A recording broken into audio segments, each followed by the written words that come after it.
there is a moment. And if you are the one who always answers the phone at midnight, you know this moment. When you finally ask yourself a question you have spent your whole life avoiding. Not how can I help them? Not what do they need from me? But this, what happens to me if no one needs me at all? Sit with that question for a second. Don't answer it yet. Just feel what rises when you ask it. For some of you, it is panic, a tightening in the chest, a voice that says, then I am nothing. For others, it is grief, an old, old grief, older than any relationship you are in now. And for a few of you, brave enough to have already begun this work, it is something closer to relief. Because some part of you already suspects the truth I am about to speak aloud tonight. Your kindness was never simple. Your generosity was never free. The love you have poured into everyone around you, the love that made you the healer, the fixer, the one who always shows up, that love was for most of your life a transaction you didn't know you were making. You were not merely giving, you were purchasing something: safety, belonging, the right to exist in a room without fear. And the currency you paid in was yourself. This is not a confession meant to shame you. I did not come here to shame you. I came here to show you the architecture of your own soul, because what is unconscious will govern you, and what is made conscious can finally be chosen. Tonight we are going to look clearly, without flinching, at the empath's oldest secret, that the compulsion to be needed is not a virtue. It is a wound wearing the mask of a virtue, and until it is named, it will run your life from the basement of your own psyche, disguised as love. I want you to understand something before we go further, because it will change how you hear everything that follows. The unconscious does not speak in the language of logic. It speaks in the language of pattern, of repetition, of symbol. And the pattern of the empath, the one who feels everyone's pain before her own, who anticipates every need in a room before she has taken off her coat, who cannot rest until everyone around her is comfortable. This pattern was not born in adulthood. It was born in a room you no longer remember consciously, but which your body remembers perfectly. Close your eyes, if you're willing, and let me describe that room to you. Not because I know your specific childhood, I do not, but because the shape of the wound repeats itself with startling consistency across 1,000 different households, 1,000 different countries, 1,000 different configurations of pain. In that room, there was someone larger than you, a parent, perhaps, someone whose moods moved through the house like weather systems, and you, small and without power, learned to read the barometric pressure before anyone spoke a word. You learned it in the set of a jaw, in the particular silence before a door slammed, in the way a spoon hit a plate. You became, before you had language for it, a meteorologist of other people's inner lives, because your safety depended on the forecast. And somewhere in that same room, or perhaps in another one nearby, you discovered something devastating and formative, that your own needs were too much, too loud, too inconvenient. Perhaps they were met with irritation, perhaps with absence, perhaps, and this is the quieter, more insidious wound, they were met with nothing at all. Not cruelty, just an emptiness where a response should have been. A parent too depleted, too distracted, too wounded themselves to turn and see you. So you did what every intelligent organism does when a strategy fails. You adapted. You stopped bringing your needs into the room, and in the space that opened up, the space where your own wants used to live, you planted something else. You planted usefulness. You became attuned, not to what you needed, but to what was needed of you. And the moment you did that, the moment you made that trade, something remarkable happened. The mood in the house shifted, however slightly, in your favor. You were praised for being easy, for being helpful, for being good. You were told, in a thousand small unspoken ways, that your worth was conditional, and the condition was your usefulness to others. This is the birth of the empath as we so often celebrate her. Not a spiritual gift descending from some higher plane, though it can become that eventually through great labor, but first a survival strategy, a child's ingenious, heartbreaking solution to an unbearable problem. How do I stay safe in a house where my own needs make me unsafe? The answer the child arrives at, with a wisdom that would shame most adults, is this: I will become indispensable. If they need me, they cannot leave me. If they need me, I have value. If they need me, I am safe. Do you hear what I am telling you? The empath's radar, that famous, almost mystical sensitivity to the emotional weather of every room she enters, did not develop because she was chosen by the universe for some higher calling. It developed because a child's nervous system, faced with an unpredictable environment, built the most sophisticated early warning system it could construct. Hypervigilance dressed itself over the years in the robes of compassion, and you have been wearing those robes for so long that you have forgotten they were ever a costume. Now, I want to be very precise here, because there is a difference between true compassion and the compulsion we are examining, and the difference matters more than almost anything else I will say tonight. True compassion moves toward another person's pain and remains rooted in itself. It says, I see you suffering, and I choose to help, and if I cannot, I can still stand here, whole, beside you. True compassion has a floor beneath it. It does not collapse into the other person. It does not lose its own shape, but the compulsion, the trauma-born need to be needed, has no floor. It has only the other person's need to stand on. Take away someone's crisis, and the ground disappears. This is why so many of you, if you are honest with yourselves tonight, feel a strange, guilty discomfort in moments of peace, when everyone around you is fine, when no one needs rescuing, when the phone doesn't ring with someone else's emergency.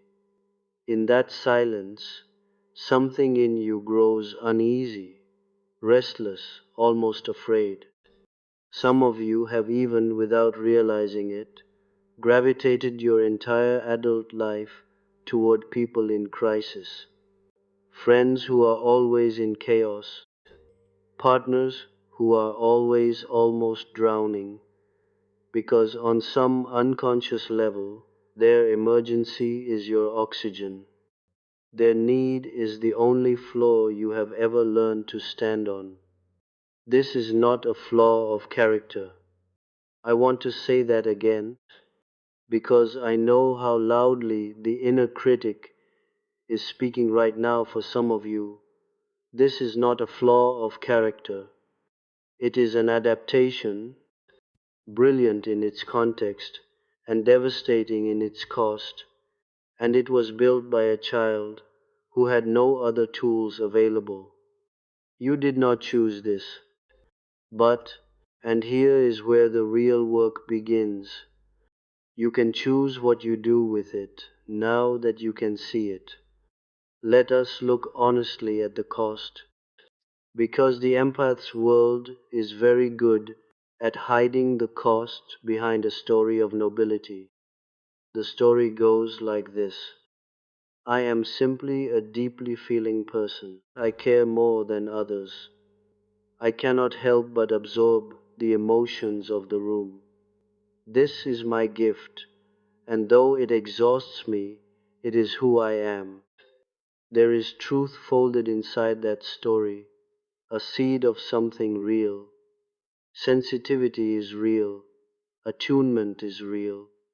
Some of you were, in fact, born with nervous systems more permeable than most, more responsive to subtle emotional cues, and that is not something to apologize for.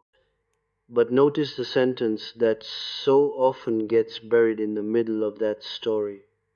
Though it exhausts me, sit with that phrase. A gift that exhausts you into the ground is not functioning as a gift anymore. It has become a wound wearing a gift's clothing, and the exhaustion is not incidental. It is the symptom trying desperately to get your attention. How many of you have burned out from caretaking, not because the caretaking itself was too much, but because you never once, in the entire process, asked whether you had the capacity to give? You didn't ask because asking implied a possibility too dangerous to consider, that the answer might be no. And if the answer was no, and you said no anyway, what then? Would the relationship survive? Would you still be needed? Would you still, in some deep and wordless place, be safe? This is the trap. Not that you love people, not that you help people.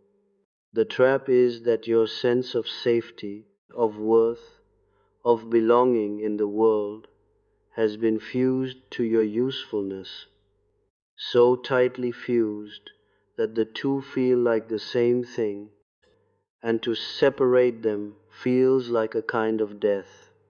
Many of you have organized entire relationships, entire careers, entire identities around this fusion.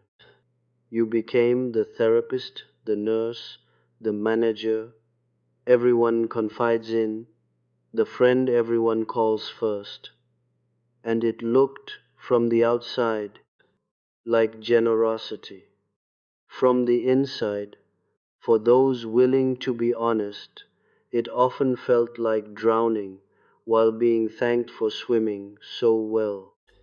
There is a particular kind of loneliness that belongs only to the chronic giver. It is the loneliness of being deeply known by everyone and truly seen by no one, because you have made yourself so skillfully into a mirror for other people's needs that you have forgotten to show anyone your own face.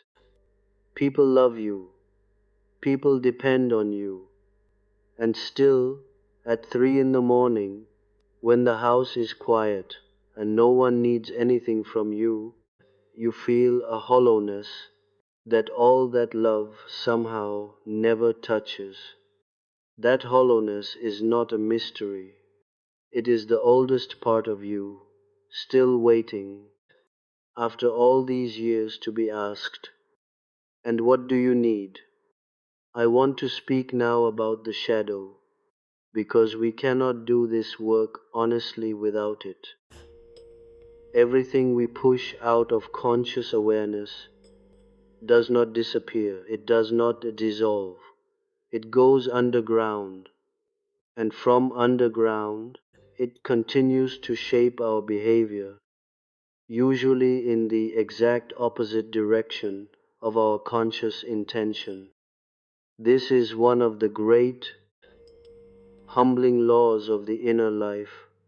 What we refuse to face, we are doomed to enact. And so the empath, who consciously experiences herself as endlessly giving, endlessly patient, endlessly available, this same empath very often carries, in the cellar of her own psyche, a seething, unacknowledged resentment toward the very people she serves, resentment she would be horrified to admit because it does not fit the story she tells about herself.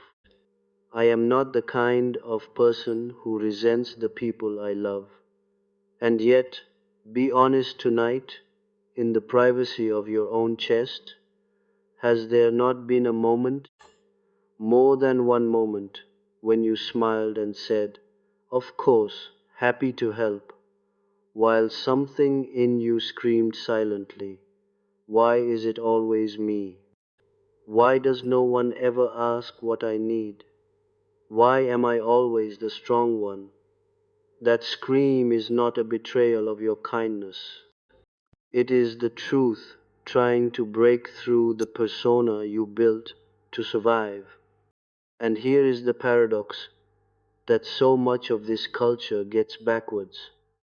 The resentment is not the opposite of love.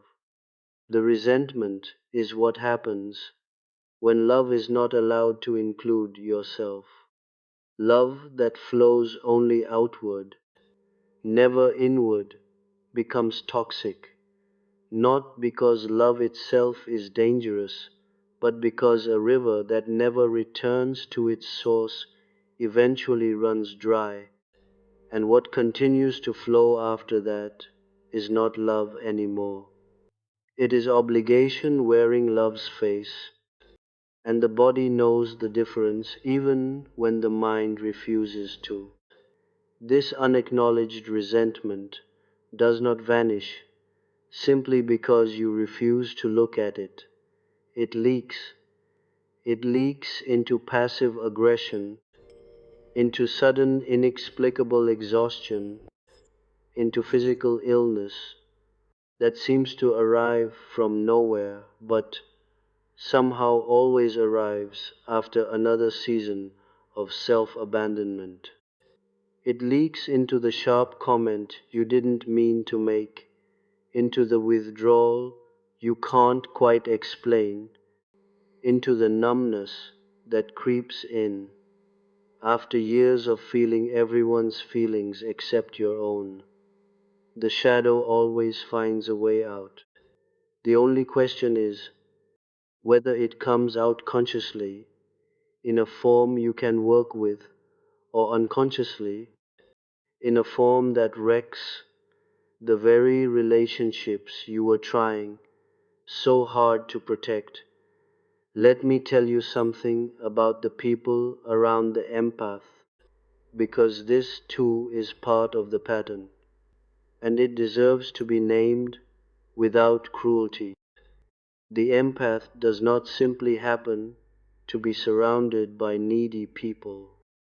In the unconscious logic of the wound, the empath often seeks out relationships, consciously or not, with people who confirm the old belief that love must be earned through service, partners who take without noticing, friends who call only in crisis, family members who have long since stopped asking, "How are you?" and simply arrive again and again with their pain in their open hands, expecting, because they have been trained to expect it, that you will take it from them. This is not always because the empath chooses bad people. It is because two wounds recognize each other before either person has said a single word. The one who needs to be needed will, without meaning to, find the one who needs someone to need. And the two of them will build something together that looks from a distance like devotion and functions up close like a trade neither of them ever consciously negotiated. "I will take care of you forever if you promise, by needing me, never to leave." I say this not to condemn any of these relationships, many of which contain real love inside their tangled architecture. I say it because until this dynamic becomes conscious, it will simply repeat with different faces, different names, the same underlying shape for the whole of a life. You will leave one relationship that exhausted you and find, within a year or two, that you have somehow built another exactly like it, not because you are careless, because the unconscious, left to its own devices, will always try to recreate the original scene, hoping this time, finally, to get a different ending. So, what does it mean to get a different ending? What does the actual work look like? It does not mean becoming cold. I want to be very clear about this because I know the fear that rises the moment we start talking about boundaries. The fear that setting a limit means becoming someone hard, someone who no longer cares, someone who has abandoned the very sensitivity that makes her who she is. That is not what I am describing. The goal is not to extinguish the empath's gift. The goal is to bring that gift home, to turn its extraordinary attentiveness back toward the one person it was never, in your whole life, permitted to notice: yourself. This is what I mean when I speak of individuation, the long, often uncomfortable process of becoming who you actually are beneath every mask you built to survive. It is not a single decision. It is not an insight you have once and then live differently forever after. It is a practice, repeated across years, of returning again and again to the same question, each time with a little more honesty than the last. Is this coming from love, or is this coming from fear?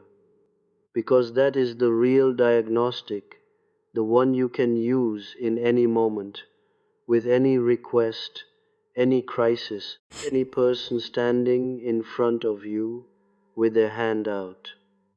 When someone needs you and you move to help them, pause just for one breath and ask yourself honestly, am I doing this because I have something to give freely from a full place?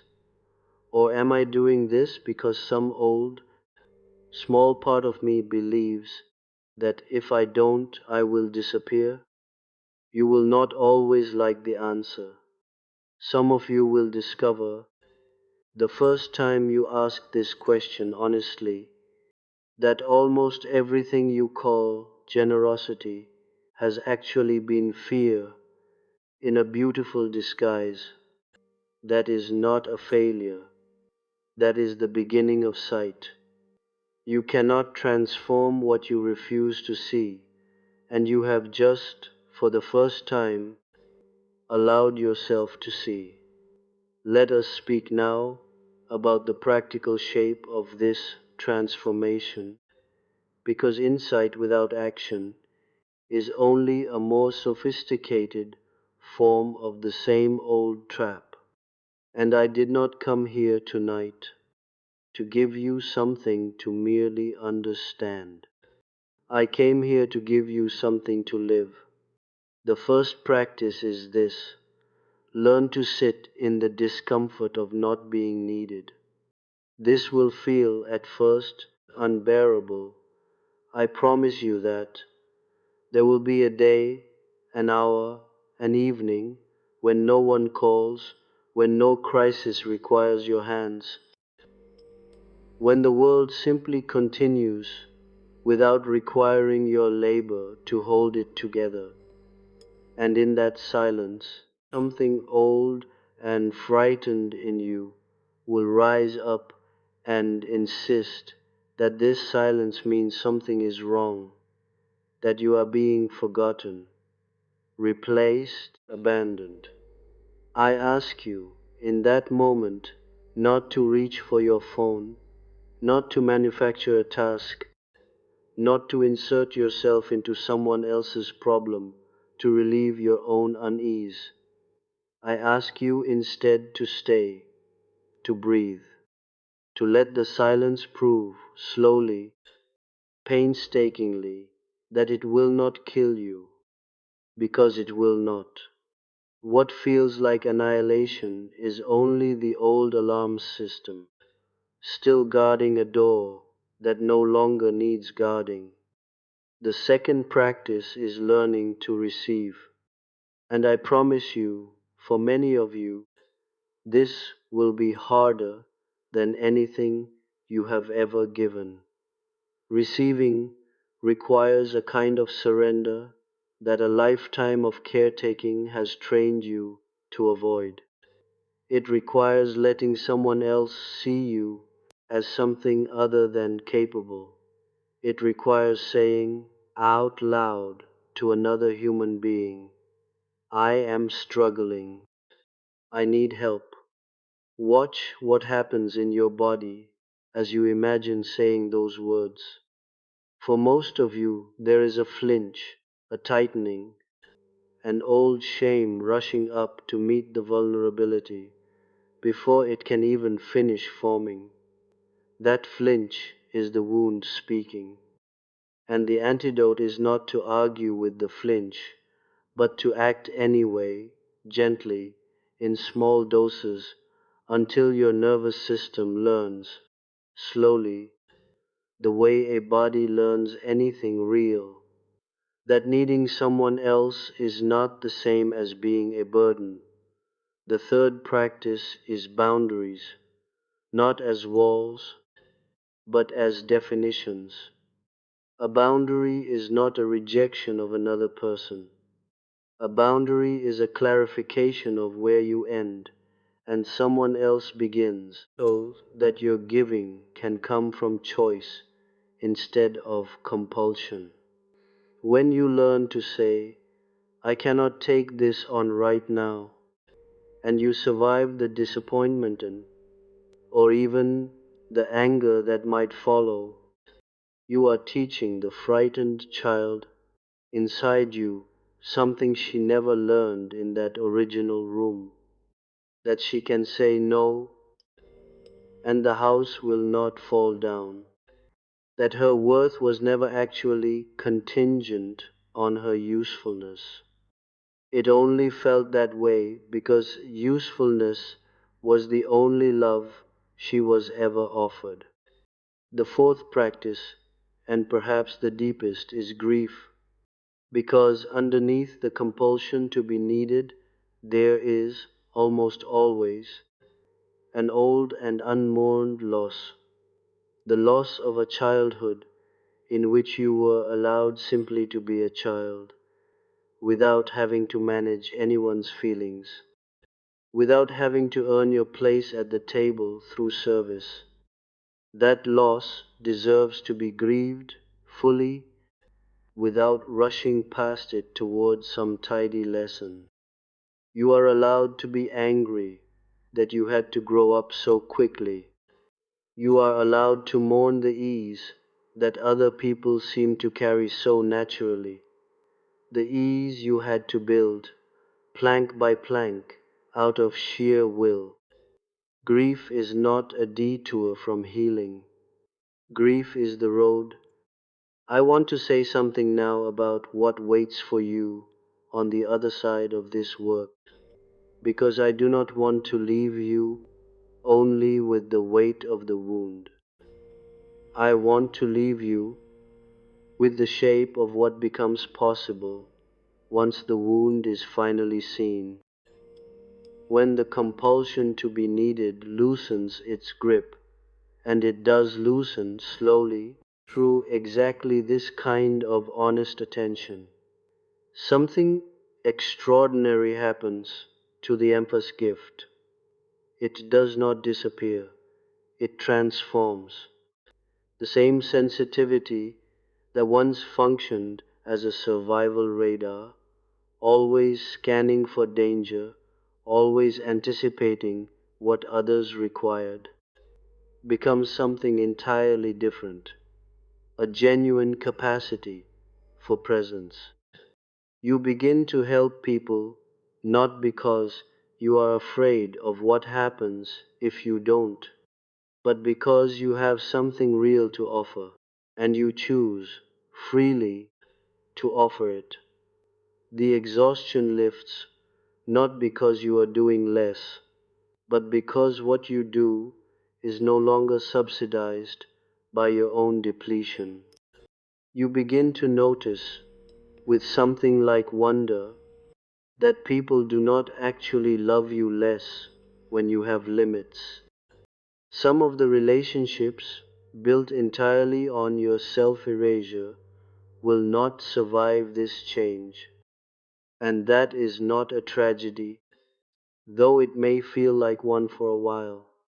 Those relationships were never built on you, they were built on your usefulness, and when the usefulness becomes conditional, the relationship reveals what it always was. But the relationships built on something real, on mutual respect, on genuine affection, those relationships do not weaken when you become whole. They deepen because for the first time, the people in your life are meeting you, not the exhausted, ever available mask you built at the age of 7 to keep the household calm. And something else happens, quieter but perhaps more important than anything else I can tell you tonight. You begin to feel, for the first time in your adult life, a kind of safety that has nothing to do with being needed, a safety that lives inside you rather than in other people's dependence on you. This is what I mean by wholeness, not perfection, not the absence of struggle, but the experience of no longer being at war with the frightened child who built all these strategies to survive a room she could not control. You do not abandon her. You do not silence her. You turn finally and face her, and you say the words she has been waiting her entire life to hear from someone. I see you. You don't have to earn your place here. You are allowed to need things too. I know some of you are listening to this and thinking of a specific face. A parent who is aging and depends on you more each year. A partner whose pain you have carried for a decade. A child, perhaps, who genuinely does need you and needs you constantly, and for whom stepping back is not a simple or even always a possible choice. I am not telling you to abandon the people who rely on you. Responsibility is real. Love in its mature form includes real obligations freely accepted.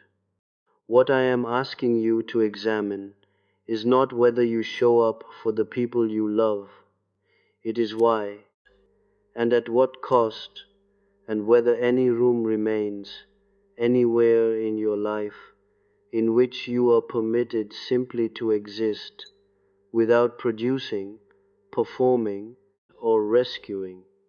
Even the most demanding caregiving relationship can be approached from two entirely different inner postures.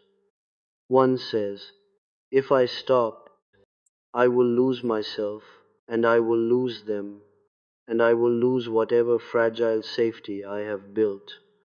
The other says, I am choosing this today because it matters to me, and tomorrow I will ask again, and I will make room, even inside this hard responsibility, for my own exhaustion, my own needs, my own voice. The circumstances may look identical from the outside. The inner experience and the eventual toll on your body and spirit will be entirely different. So let me bring this back now to where we began, to that question I asked you at the very start, the one I asked you not to answer yet. What happens to me if no one needs me at all? I want you to ask it again, right now, with everything we have walked through together tonight, sitting in the room with you. And I want you to notice, this time, that underneath the panic, underneath the old fear, there might be, however faint, however unfamiliar, a different answer trying to surface. Not I disappear, not I am nothing, but something quieter, something that has been waiting a very long time to be spoken. I would still be here. That is the whole of it. That is what all of this work is moving toward. Not the end of your compassion, not the death of your sensitivity, not a colder or smaller version of yourself, but the discovery, at last, that you were never actually made of your usefulness. You were whole before anyone needed you. You will be whole after everyone who needs you today has moved on to some other chapter of their lives. The love you have to give is real, and it is beautiful, and it has helped more people than you will ever fully know. And none of that has to be purchased, one more time, with the coin of your own disappearance. You do not have to earn the right to exist. You did not have to earn it then, in that room where you first learned this lesson, and you do not have to earn it now. That was never true. It only felt true because it was the only story available to a child who needed desperately for it to make sense. You are allowed, starting tonight, to write a different story, not by force, not in a single dramatic decision, but slowly, the way all real transformation happens, one honest breath at a time, one small refusal at a time, one moment of staying in the silences instead of rushing to fill it, one moment of saying, I need something too, and discovering, against every old fear, that the world does not end. It never was going to end. It was only ever going to begin. Go gently with yourself tonight. You have carried enough for long enough. Let this be the hour you finally set some of it down. Not because you have stopped caring, but because you have finally remembered that you are allowed to be cared for too.